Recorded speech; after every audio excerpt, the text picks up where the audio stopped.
Le capitaine des tempêtes dans les années 1850, à l'époque des grands voyages maritimes, un capitaine célèbre et redouté régissait les mers du globe. Son nom était le capitaine Henri Duval, et son navire, l'Étoile des océans, était connu pour sa rapidité et sa robustesse.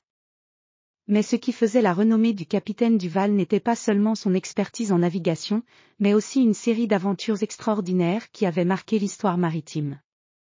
Le capitaine Duval était un homme grand, à la stature imposante, avec une barbe grise soigneusement taillée et des yeux perçants comme des éclairs. Il portait toujours un manteau en cuir usé par les tempêtes et un tricorne noir, symbole de son autorité. L'Étoile des océans était un trois-mâts imposant avec des voiles blanches comme la neige et une coque noire élégante. Un jour, alors que le soleil se levait à peine sur l'horizon, le capitaine Duval reçut une mission mystérieuse de la part d'un riche marchand de Londres. Le marchand, un homme d'affaires influent nommé Sir Reginald Ashford, avait perdu un précieux artefact dans une tempête violente près des côtes de la Scandinavie. Cet artefact, une amulette ancienne, était censé avoir des pouvoirs mystiques. Le capitaine Duval accepta la mission avec empressement. Il savait que cette aventure serait périlleuse, mais il ne se laissait jamais intimider par les défis. L'Étoile des océans partit donc du port de Londres avec une équipe dévouée de marins expérimentés.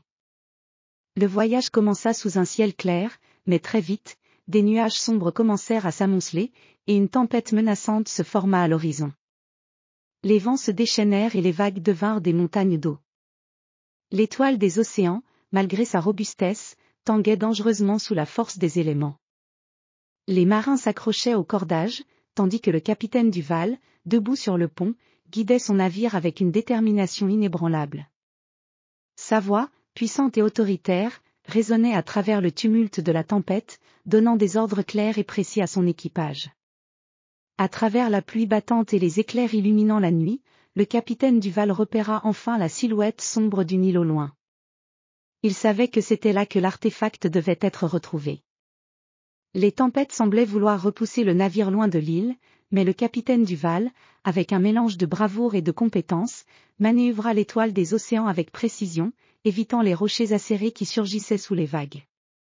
Lorsque le navire atteignit enfin la baie de l'île, le calme apparut presque immédiatement, comme si la tempête avait été un test ultime. Le capitaine Duval et son équipage débarquèrent sur la plage déserte, les pieds enfoncés dans le sable humide et les visages marqués par les épreuves de la tempête. L'île était couverte d'une dense forêt de pins, et le sol était parsemé de rochers moussus. Les arbres, hauts et sinistres, semblaient murmurer des secrets anciens. Le capitaine Duval guida ses hommes à travers la forêt, en suivant les indications de la carte fournie par Sir Reginald. Après plusieurs heures de marche, ils arrivèrent à une grotte sombre et mystérieuse, cachée derrière une cascade rugissante. À l'intérieur de la grotte, des parois étincelantes révélaient des formations minérales spectaculaires, et l'air était frais et humide. Au centre de la grotte, un autel de pierre était entouré de vieilles inscriptions runiques. Sur l'autel reposait l'amulette perdue, brillamment éclairée par une lueur surnaturelle. Le capitaine Duval s'approcha avec précaution, conscient des légendes qui parlaient de malédictions liées à l'amulette.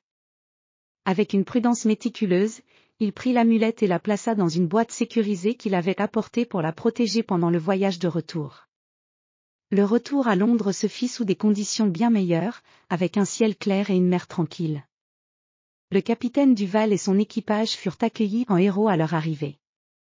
Sir Reginald Ashford, reconnaissant, offrit au capitaine une généreuse récompense, mais le capitaine Duval, fidèle à son esprit d'aventure, refusa, disant simplement que le véritable trésor était l'expérience et l'adrénaline de la quête.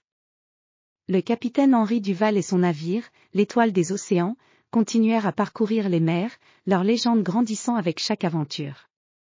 Les histoires de ces exploits devinrent des contes populaires parmi les marins, inspirant les jeunes aventuriers à chercher leur propre gloire sur les vastes océans du monde.